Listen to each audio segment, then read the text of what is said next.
അസ്സലാമു അലൈക്കും വറഹ്മത്തുള്ളാഹി വബറകാതുഹു. അഊദു ബില്ലാഹി മിനശ് ശൈത്വാനിർ റജീം. ബിസ്മില്ലാഹിർ റഹ്മാനിർ റഹീം. അൽഹംദുലില്ലാഹി റബ്ബിൽ ആലമീൻ. അസ്സലാത്തു വസ്സലാമു അലൈക യാ അഷ്റഫുൽ മുർസലീൻ വഅലാ ആലിഹി വസഹ്ബിഹി അജ്മഈൻ. അമ്മാ ബഅദ്. അല്ലാഹു നമ്മുടെ മുഴുവൻ പ്രവർത്തനങ്ങളും നമ്മിൽ നിന്ന് സ്വീകരിക്കുമാറാകട്ടെ. ജീവിതത്തിൽ ചെയ്യുന്ന മുഴുവൻ നല്ല കാര്യങ്ങളും റബ്ബ് ഖബൂലിയത്തുള്ള നല്ല കർമ്മങ്ങളായി അള്ളാഹു നമ്മിൽ നിന്ന് സ്വീകരിക്കുമാറാകട്ടെ. ഒരുപാട് ആളുകൾ ഒരുപാട് വിഷയങ്ങൾ പറഞ്ഞ് ദുആ ചെയ്യാൻ ഏൽപ്പിച്ച ആളുകളുണ്ട്. എല്ലാ ആളുകളുടെ എല്ലാ പ്രശ്നങ്ങളും അള്ളാഹു പരിഹരിച്ചു തരട്ടെ, കടങ്ങൾ വീട്ടി തരട്ടെ. കല്യാണ പ്രായമെത്തി കൃത്യമായിട്ട് അതുമായി ബന്ധപ്പെട്ട് ഒന്നും ശരിയാവുന്നില്ല എന്ന് പറഞ്ഞ് ദുആ ചെയ്യാൻ ഏൽപ്പിച്ച ഒരുപാട് കുടുംബങ്ങളുണ്ട്. അള്ളാഹു എല്ലാ ആളുകൾക്കും ഖൈറായ വാതിലുകൾ തുറന്നു തരട്ടെ. പരസ്പരം എല്ലാ ആളുകളും ദുആ ചെയ്യുക. ഇന്നത്തെ ഈ എപ്പിസോഡിൽ സംസാരിക്കാൻ ആഗ്രഹിക്കുന്ന വിഷയം, മനുഷ്യരായ നാം ജീവിതത്തിൽ നിരന്തരമായിട്ട് പ്രയാസങ്ങൾ അനുഭവിക്കാറുണ്ട്. ഒരു മുഅ്മിനെ സംബന്ധിച്ചിടത്തോളം അദ്ദുന്യ സിജ്നുൽ മുഅ്മിൻ ജന്നത്തുൽ കാഫിർ എന്നാണ് വിശുദ്ധ വചനം. ദുനിയാവെന്ന് പറയുന്നത് അത് മുഅ്മിനീങ്ങൾക്ക് നരകമാണ്, അവിശ്വാസികൾക്ക് അത് സ്വർഗവുമാണ്. മുഅ്മിനീങ്ങൾക്ക് നരകമാണെന്ന് പറയുമ്പോൾ, ജയിലറയാണെന്ന് പറയുമ്പോൾ പ്രയാസങ്ങളായിരിക്കും അവിടെ ജീവിതത്തിൽ പ്രധാനമായിട്ടും കാണാറുള്ളത്. ഈ ദുന്യവിയായ ജീവിതത്തിൽ സന്തോഷം മാത്രം അനുഭവിച്ച് നമുക്ക് സ്വർഗം നേടാം എന്നുള്ളത് വ്യാമോഹം മാത്രമാണ്. ഒരുപാട് പ്രയാസങ്ങൾ അനുഭവിക്കും, പരീക്ഷണങ്ങൾ തരും. അതിൽ നിന്നൊക്കെ വിശ്വാസികൾ വിജയം കൈവരിച്ചിട്ടാണ് സ്വർഗം പുൽകുക. ഇന്നത്തെ ഈ എപ്പിസോഡിൽ ജീവിതത്തിൽ പ്രയാസങ്ങൾ നീങ്ങാൻ, ഒരുപാട് പ്രശ്ന പ്രതിസന്ധികളിൽ നിന്ന് പ്രശ്ന പരിഹാരം നേടാൻ എന്ത് ചെയ്യാമെന്ന് ഒരുപാട് ആളുകൾ ചോദിക്കാറുണ്ട്.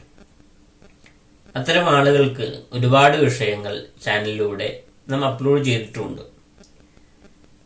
മർമ്മപ്രധാനമായിട്ട് അടിസ്ഥാനപരമായിട്ട് എല്ലാത്തിലും ഞാൻ ഓർമ്മപ്പെടുത്താറുണ്ട്. വിശുദ്ധമാക്കപ്പെട്ട ഖുർആൻ ഓതുമ്പോൾ അതിൻ്റെ കൃത്യതയോടെ ഓതാതെ നിന്നാൽ ഒരിക്കലും ആ പറഞ്ഞ ഫലം ഒരാൾക്കും ലഭിക്കുകയില്ല.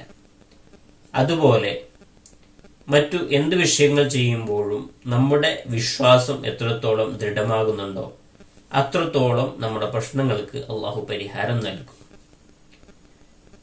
മഹാന്മാർ പഠിപ്പിക്കുന്നത്, നമ്മുടെ ജീവിതത്തിലെ പ്രയാസങ്ങൾ നീങ്ങാൻ വിശുദ്ധമാക്കപ്പെട്ട ഖുർആനിലെ ഒരു സൂറത്ത് പാരായണം ചെയ്യാൻ വേണ്ടിയിട്ടാണ് മഹാന്മാർ പഠിപ്പിക്കുന്നത്. ആ സൂറത്ത് വിശുദ്ധമാക്കപ്പെട്ട ഖുർആനിലെ 101-ാമത്തെ സൂറത്തായ സൂറത്തുൽ ഖാരിഅയാണ്. പ്രയാസങ്ങൾ അനുഭവിക്കുമ്പോൾ നാം അധികരിപ്പിക്കാൻ വേണ്ടി മഹാന്മാർ ഓർമ്മപ്പെടുത്തുന്നത്. ബിസ്മില്ലാഹിർ റഹ്മാനിർ റഹീം. അൽ ഖാരിഅതു മൽ ഖാരിഅ എന്ന് തുടങ്ങുന്ന ഈ വിശുദ്ധമാക്കപ്പെട്ട ഖുർആനിലെ ഈ സൂറത്ത് നാം നമ്മുടെ ജീവിതത്തിൽ പ്രയാസങ്ങൾ അനുഭവിക്കുമ്പോൾ ഒരുപാട് തവണകളായി നാം പാരായണം ചെയ്യുക. അത് എത്ര പ്രാവശ്യം പാരായണം ചെയ്യണം എന്ന് ചോദിച്ചാൽ, സൂറത്തുൽ ഖാരിഅ നമ്മുടെ പ്രയാസം എത്ര സ്ട്രോങ് ആണോ, എത്ര അധികമാണോ, അതുപോലെ ഈ സൂറത്തും നാം അധികരിപ്പിക്കുക.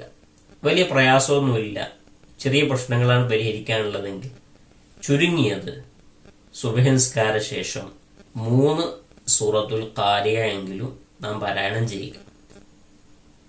ഒരുപാട് പ്രശ്നങ്ങൾ അനുഭവിക്കുന്ന ആളുകൾ ജീവിതത്തിൽ സൂറത്തുൽ ഖാരിഅ നിരന്തരമായിട്ട് പാരായണം ചെയ്തുകൊണ്ടിരിക്കുക.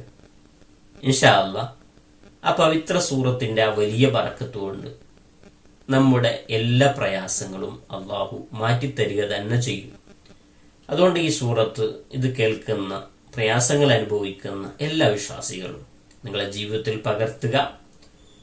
അതിലൂടെ അള്ളാഹു നിങ്ങളുടെ പ്രയാസങ്ങൾ എല്ലാം നീക്കിത്തരട്ടെ എന്ന് ആത്മാർത്ഥമായി പ്രാർത്ഥിക്കുകയാണ്. എല്ലാ ആളുകൾക്കും സന്തോഷമുണ്ടാകട്ടെ. സ്വർഗീയ അവകാശികളാക്കി നമ്മുടെ എല്ലാ മിനിങ്ങളെയും അള്ളാഹു മാറ്റിത്തരട്ടെ. പ്രയാസങ്ങൾ പറഞ്ഞ എല്ലാ ആളുകൾക്കും അള്ളാഹു പ്രയാസങ്ങൾ മാറ്റിക്കൊടുക്കട്ടെ, സന്തോഷം കൊടുക്കട്ടെ. കുടുംബജീവിതത്തിൽ ബറക്കത്തിന് വേണ്ടി ദുആ ചെയ്യാൻ ഏൽപ്പിച്ച ആളുകൾ എല്ലാ ആളുകൾക്കും ബറക്കത്ത് അള്ളാഹു പ്രദാനം ചെയ്യട്ടെ എന്ന് പ്രാർത്ഥിച്ചുകൊണ്ട് പുതിയൊരു എപ്പിസോഡിൽ പുതിയൊരു വിഷയമായിട്ട് നമുക്ക് വീണ്ടും കാണാം. വആഖിറു ദഅവാനാ അൽഹംദുലില്ലാഹി റബ്ബിൽ ആലമീൻ. അസ്സലാമു അലൈക്കും വറഹ്മത്തുള്ളാഹി വബറകാതുഹു.